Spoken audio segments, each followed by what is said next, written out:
La seule existence, sans parler de la construction, de ces structures stellaires, est presque au-delà de notre compréhension. Comme vous l'avez vu, on les trouve partout dans notre monde, avec une cohérence géométrique constante. Une merveilleuse impossibilité. Peut-être disposait-il d'une technologie qui leur permettait de voir d'immenses étendues de terre d'en haut, pendant la planification et la construction. Et il n'y a jamais eu de fort. C'est un conte de fées inventé par nos contrôleurs. L'étonnante précision géométrique et la symétrie des structures en étoiles auraient très probablement servi à renforcer la puissance des générateurs et à éthériser l'eau, ou transformer l'eau en eau vivante énergisée. Nous pouvons voir, en comparant certains de ces sites en ruine et d'autres laissés un peu plus intacts, que l'eau aurait été présente dans toute la structure. Avant que le contrôleur ne détruise et draine la plupart de ces structures, elles étaient remplies d'eau. Elles étaient reliées aux rivières, aux canaux et aux océans. Elles étaient un élément clé de tout le réseau électrique. Les structures en étoiles sont des fractales de géométrie symétrique, tout comme de nombreux plafonds de ces énormes générateurs d'énergie.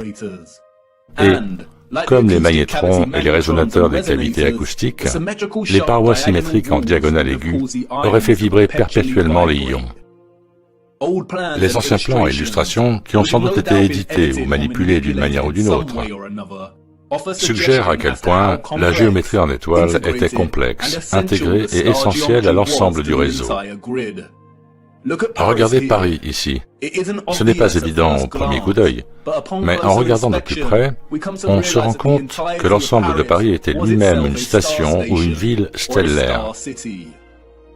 Et comme pour tout ce qui était construit dans l'Ancien Monde, ces structures étaient à la fois fonctionnelles et une célébration de la source de leur innovation. Regardez de plus près la géométrie des étoiles ici. Pouvez-vous voir la ressemblance? Le flocon de neige, Vous vous souvenez de ce qui s'est passé lors de l'expérience de Masaru Emoto avec l'eau? Une vibration éthérée s'exprimant à travers la structure moléculaire de l'eau. Ceux de l'Ancien Monde avaient perfectionné cette science. Ils savaient que la clé pour libérer le potentiel de l'électromagnétisme était le son et l'eau. Imaginez ce qu'ils étaient capables de réaliser. Le son, les vibrations et les fréquences faisaient partie intégrante du succès de leur technologie, au même titre que l'eau. Les habitants de l'Ancien Monde ne cachaient pas leur adoration pour le son. Les traces de cet amour pour le son sont partout. Ces structures étaient littéralement des instruments d'énergie, ou, comme l'a si bien dit ailleurs le dénommé Goethe, la musique est une architecture liquide. L'architecture est une musique gelée. C'est pourquoi tant de générateurs, de condensateurs, de centrales électriques et d'intermédiaires présentent des trous, des frontons, des dentelures, des indentations et une ornementation complexe en 3D. Il s'agissait d'ouvertures structurelles permettant de manipuler les ondes sonores, les vibrations et l'acoustique, afin d'accorder l'énergie électromagnétique avec l'eau de diverses manières et d'obtenir différents résultats. Ils étaient similaires aux instruments aérophones, tels que la flûte, le pipeau, la flûte à bec, le basson et la trompette. L'Ancien Monde vénérait la géométrie de l'étoile, car c'est par l'étude des étoiles dans les eaux supérieures qu'ils ont appris le pouvoir de fusionner l'électromagnétisme, les vibrations et les fréquences avec l'eau elle-même. Tous ces éléments fonctionnent harmonieusement et de concert les uns avec les autres. Cette relation énergétique interconnectée et interdépendante est ce qui rend les étoiles et toute vie possible en premier lieu. Regardez d'un peu plus près la géométrie dansante des étoiles sonoluminescentes au-delà du firmament. Est-ce qu'elle vous rappelle quelque chose d'autre? C'est exact. Tous les magnétrons, de ce que nous appelons aujourd'hui des rosaces, ont été conçus pour refléter les motifs cymatiques des vibrations de l'éther dans l'eau elle-même. L'artiste Tanya Harris était sur la bonne voie en 2013, lorsqu'elle s'est attachée à étudier et à enregistrer la fréquence de résonance silencieuse des églises. En plaçant de l'eau à l'intérieur d'un haut-parleur, elle a pu découvrir la géométrie cachée de ces fréquences de résonance. Les résultats ont montré que même le silence, au sein de ces structures, produisait de puissants motifs cymatiques. Et là encore, voyez-vous la ressemblance? D'autres ont appliqué la même technique et étudié les motifs cymatiques affichés lorsque des cloches sonnaient dans les structures.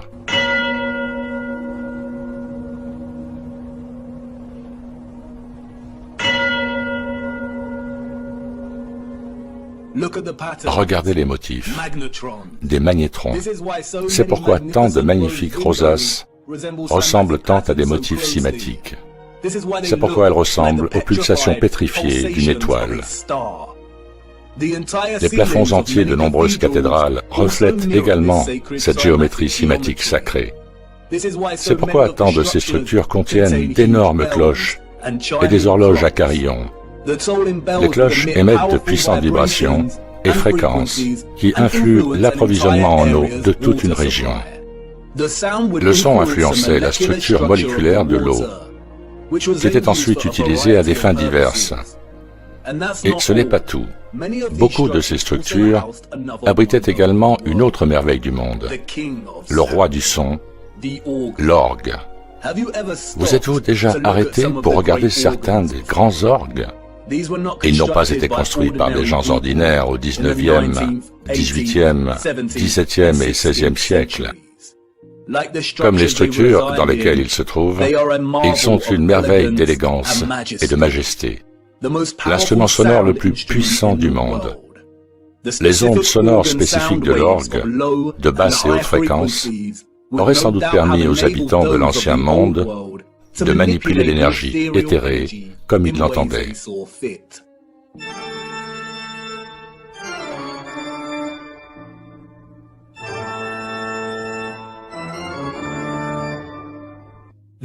Les rosaces des magnétrons, qui n'auraient pas contenu de verre, auraient amplifié ces ondes sonores, qui à leur tour auraient influencé la structure moléculaire et les propriétés de l'eau vivante éthérisée. Les orgues auraient eu de multiples usages. fournissant peut-être à des villes entières des fréquences de résonance spécifiques pour la santé et la prospérité. Les fonctions spécifiques de l'orgue ont été délibérément cachées et soustraits à notre connaissance. Il est intéressant de noter que l'histoire officielle affirme que les premiers orgues du monde étaient des orgues à eau, dans lesquels la source d'énergie poussée dans l'air est dérivée par l'eau d'une source naturelle ou par une pompe manuelle. Il s'agit sans doute d'une demi-vérité trompeuse, dissimulant la véritable interaction de l'instrument avec l'eau. Et comme je l'ai déjà dit, la plupart de ces structures avaient des zones à proximité pour stocker et retenir de grandes quantités d'eau. Beaucoup de ces structures comportent des cavités souterraines ou d'énormes citernes, dont certaines ont été vidées et d'autres conservées intactes. Parfois, le système était situé à l'écart et à l'extérieur de la structure. Les contrôleurs ont redésigné nombre de ces zones comme des bains romains. C'est pourquoi l'abbaye de Bath, en Angleterre, est située juste à côté des thermes romains. L'eau était également stockée dans des condensateurs de centrales électriques en briques rouges ou des châteaux d'eau. Les sites rectangulaires ouverts, les réservoirs, les puits et les puits à degrés. C'est pourquoi les puits à degrés ont été construits avec des motifs géométriques précis. Là encore, les structures symétriques favorisent l'oscillation ou la vibration des ions. Elles maintiennent l'eau chargée électromagnétiquement, et les aqueducs et viaducs auraient fonctionné de manière similaire. Il est probable qu'un grand nombre des énormes électroaimants que nous voyons dispersés dans notre monde auraient en fait chevauché l'eau qui passe, un peu comme nous le voyons sur le canal de Don-Volga, même s'il est peu probable que l'arc de la Volga soit d'origine et que de nombreuses routes elles-mêmes aient été construites pendant la grande réinitialisation. Il est probable que les héritiers du XIXe siècle aient reçu l'ordre de drainer et de combler un grand nombre des affluents qui transportaient autrefois l'eau. C'est pourquoi nous voyons des douves de châteaux asséchées et des stations en étoiles. C'est peut-être à cela que servait une grande partie de la boue excédentaire que nous voyons à cette époque.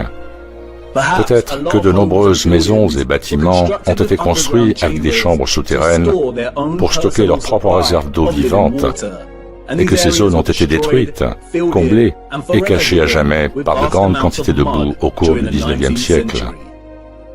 L'utilisation de l'électromagnétisme, des ondes sonores et de l'eau aurait eu des applications et des utilisations infinies dans l'ancien monde. Nous ne saurons jamais rien de la plupart d'entre elles, mais de nombreux vestiges structurels offrent de nombreux indices. L'abondance de remarquables et impossibles demeures seigneuriales, de maisons et d'hôtels particuliers que l'on trouve dans notre monde indiquent tous les pratiques agricoles à grande échelle de l'ancien monde. Nous parcourons des kilomètres pour nous émerveiller de leur beauté et de leur grandeur. Mais plus impressionnant que les structures elles-mêmes sont leurs jardins et leurs jardins d'eau.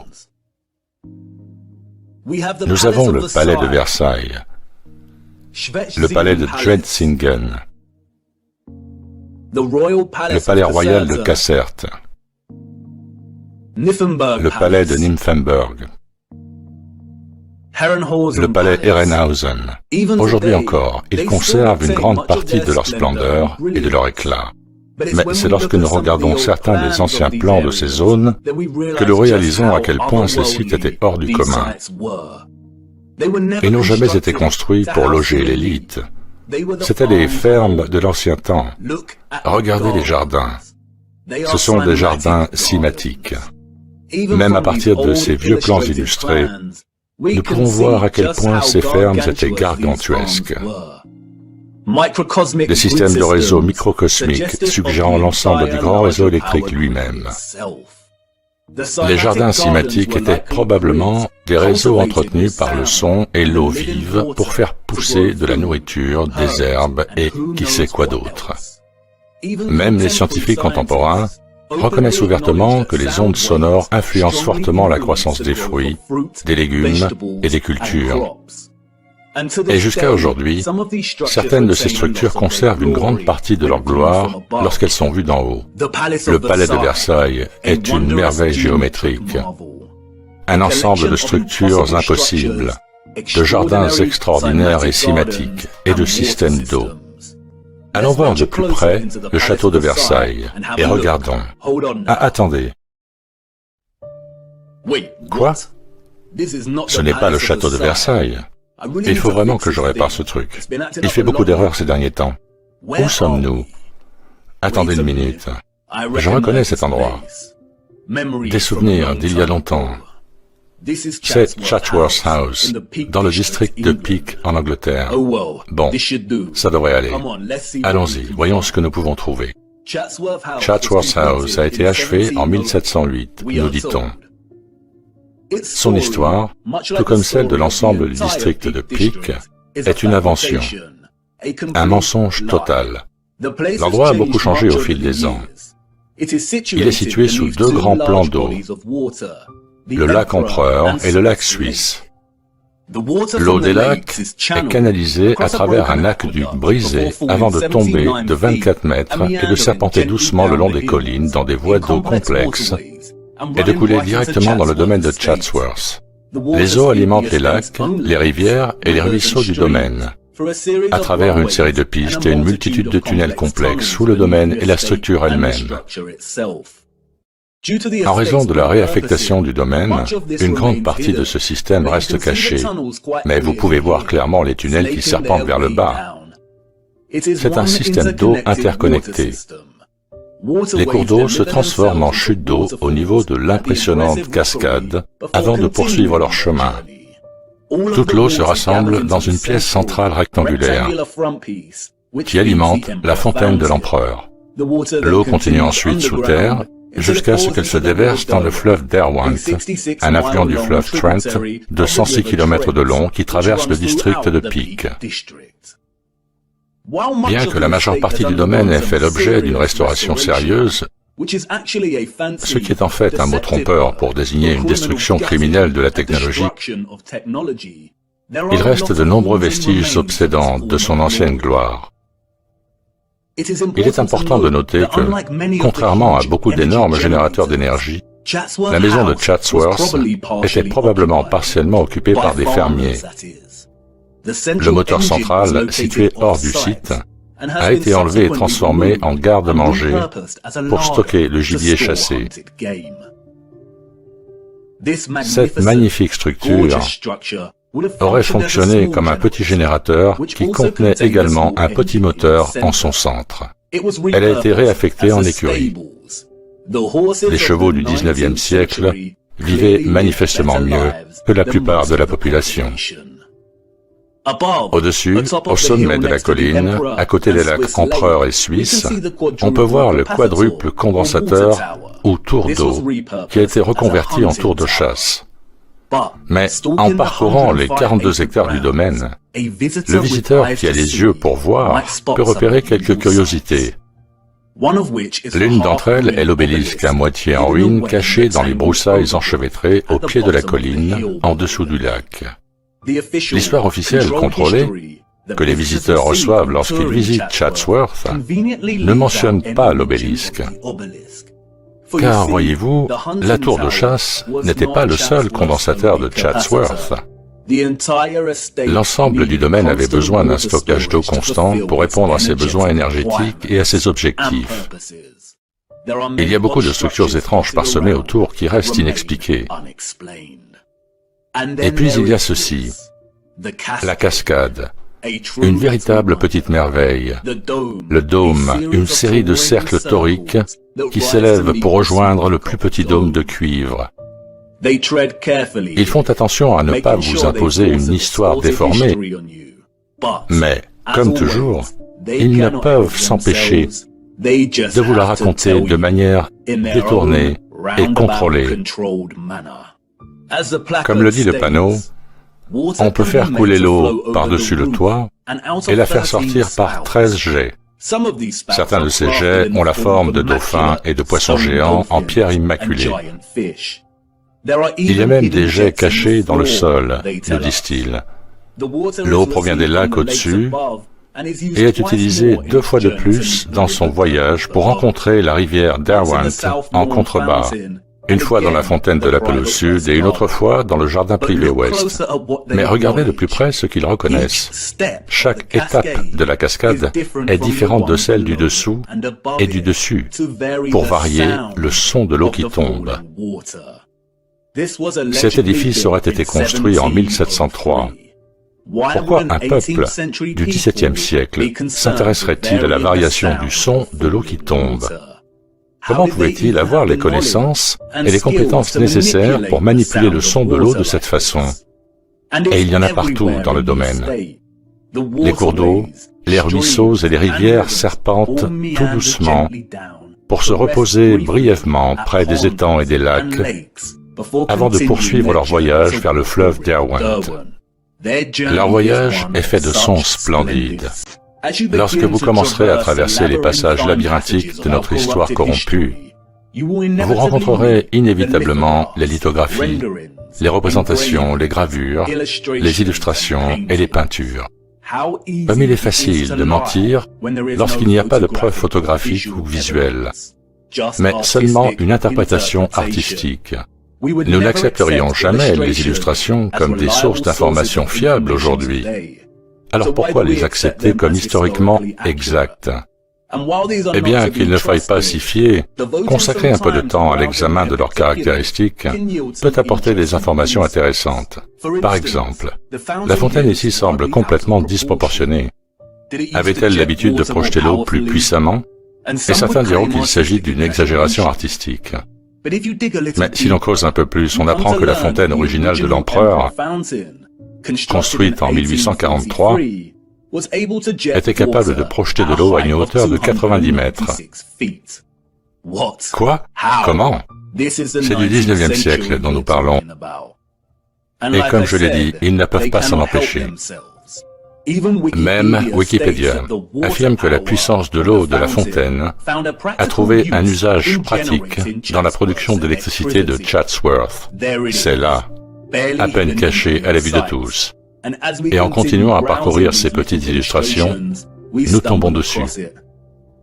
Une ancienne gravure de Chatsworth vue d'en haut. Regardez la taille de tout ça. Des jardins cinématiques, des rangées et des rangées de cultures, de grandes étendues d'eau qui n'existent plus.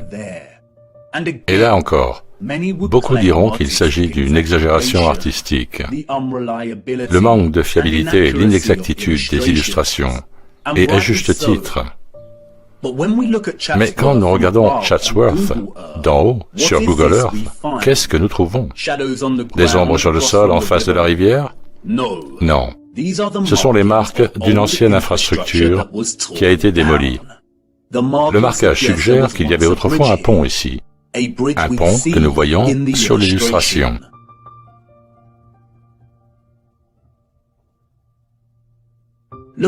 Regardez d'un peu plus près, un octogone avec le contour clair d'un vieux générateur.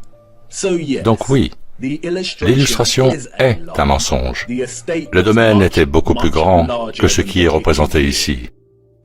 En 2018, il y eut une vague de chaleur en Angleterre, et les anciennes marques de la gloire passée de Chatsworth ont commencé à apparaître dans les terrains eux-mêmes. Ils ont dû le reconnaître. Parfois, la boue et les mensonges ne suffisent pas à enterrer la vérité. Chatsworth était une immense ferme dans l'ancien monde. Comme je l'ai déjà dit, il ne faut pas se fier aux illustrations et aux peintures. Le plus souvent, elles sont utilisées comme des outils de tromperie contre nous. Mais comme vous le voyez ici, elles ont tendance à se retourner contre les contrôleurs. Tout comme pour les plans des stations et des villes stellaires, notre propre accès technologique à des outils tels que Google Earth valide ces anciens plans et illustrations comme des demi-vérités.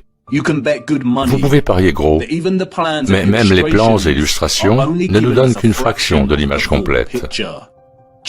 Comme ici avec le plan de Chatsworth. Et c'est à Chatsworth que nous rencontrons le premier de nombreux actes de profanation barbare causés par les mains de l'ennemi. Le grand conservatoire de Chatsworth est resté immense jusqu'à sa destruction en 1920. Il mesurait 84 mètres de long et 20 mètres de haut, et avait été construit, dit-on, en 1840, avant la mise en place de la fabrication automatique du verre. D'énormes tunnels interconnectés et des conduites d'eau s'accumulaient sous le sol de la structure pour fournir du chauffage par chaudière et de l'eau chaude. Un exploit d'ingénierie aussi impossible que la construction de la structure elle-même. Elle a été conçue par le jardinier de Chatsworth, Joseph Paxton. Paxton est un fantôme qui hante les pages des livres d'histoire. L'histoire de Paxton est celle d'une heureuse circonstance, d'une innovation audacieuse et d'un succès. C'est malheureusement une histoire malhonnête, une fiction peu convaincante. On raconte que Paxton a obtenu un poste de jardinier à l'âge de 20 ans, alors qu'il travaillait au jardin de Chiswick. C'est là qu'il rencontre William Cavendish, le duc du Devonshire, qui fut si impressionné par les capacités horticoles du jeune Paxton qu'il l'engagea comme jardinier en chef de Chatsworth House. Paxton est responsable de la création des éléments suivants: l'arboretum de Chatsworth, sa rocaille, la fontaine de l'empereur. Vous vous souvenez de la fontaine qui projetait de l'eau en l'air à 2 fois la hauteur de la colonne de Nelson. Le grand conservatoire. Il était responsable de la culture de la banane Cavendish, la banane la plus consommée au monde aujourd'hui, et de la conception des gares ferroviaires dans tout le district de Peak. Quel jeune homme talentueux et productif! Les réalisations de Paxton, cependant, ne s'arrêtent pas à la banane et au conservatoire. Le faste ne s'arrête pas là. Quelle toile enchevêtrée nous tissons quand nous cherchons à tromper. Le succès de Paxton avec Chatsworth l'a conduit à concevoir le tristement célèbre Palais de Cristal de Londres, juste à temps pour l'exposition universelle de 1851. Il a été construit à l'origine dans Hyde Park pour cette exposition. Il a été construit en un peu plus d'1 an. Un exploit d'ingénierie qui n'a jamais été répété. Il était constitué de plus de 1000 barres de fer et sa masse totale comprenait plus de 4000 tonnes de fer. L'entreprise Chance Brothers Glass Works de Smethwick a fourni les 300 000 feuilles de verre. N'oubliez pas que c'était avant la fabrication automatique du verre. C'est dans cette verrerie que le verre était produit. Une simple équation mathématique nous donne une moyenne de 822 panneaux de verre produits chaque jour, 7 jours par semaine, pendant 1 an, ici même, dans cette usine. C'était l'esquisse initiale de Paxton pour la structure. Il est passé de ça à ça en 1 an. De plus, l'ensemble du palais de cristal a pu accueillir des arbres gigantesques, et ils ont dû barricader une grande partie des vitres et couvrir une grande partie du sommet de la structure pendant la tenue de l'exposition universelle, parce que l'intérieur de la structure devenait trop chaud. Paxton, qui a conçu le conservatoire de Chatsworth, ne savait-il pas qu'un immense palais de verre produirait une chaleur intense? Le récit entier se dissout rapidement dans la stupidité quand on réalise qu'1 an plus tard, en 1852, ils ont démantelé le palais de cristal et déplacé toute la structure à Sydenham, dans le sud-est de Londres, où elle a été reconstruite avec 2 énormes châteaux d'eau supplémentaires à chaque extrémité de la structure monstrueuse. Il est intéressant de noter qu'il n'existe aucune preuve photographique du palais original de Hyde Park, seulement des illustrations. La structure n'aurait-elle pas été le point de mire de nombreux photographes lors de l'ouverture de la grande exposition de 1851, la première du genre? Il est fort probable qu'il y avait 2 de ces palais de cristal à Londres, et qu'ils ont tous 2 été détruits, ou que le palais de Hyde Park est un pur mensonge. Il est intéressant de noter que quelques années après sa relocalisation à Sydenham, ce plan du palais a été réalisé, le tout conçu de la main de notre génial jardinier. Il s'est battu avec l'approvisionnement en eau, nous dit-on. Après tout, alimenter 12 000 fontaines, dont 2 qui projetaient de l'eau à 90 mètres de hauteur, et les diverses cascades, devait être une tâche difficile à réaliser. Mais manifestement pas pour Paxton. Il y est parvenu. Il est intéressant de noter que le palais de cristal possédait également l'un de ses imposants et spectaculaires orgues. Oh, et comme si cela ne suffisait pas, pendant que M. Paxton redessinait le palais de cristal de Sydenham, il concevait également les glorieuses tours Matmore pour nul autre que le baron Mayer Rothschild. Qui aurait cru qu'un jeune jardinier d'une vingtaine d'années serait responsable de certains exploits techniques les plus impossibles et les plus impressionnants de l'histoire?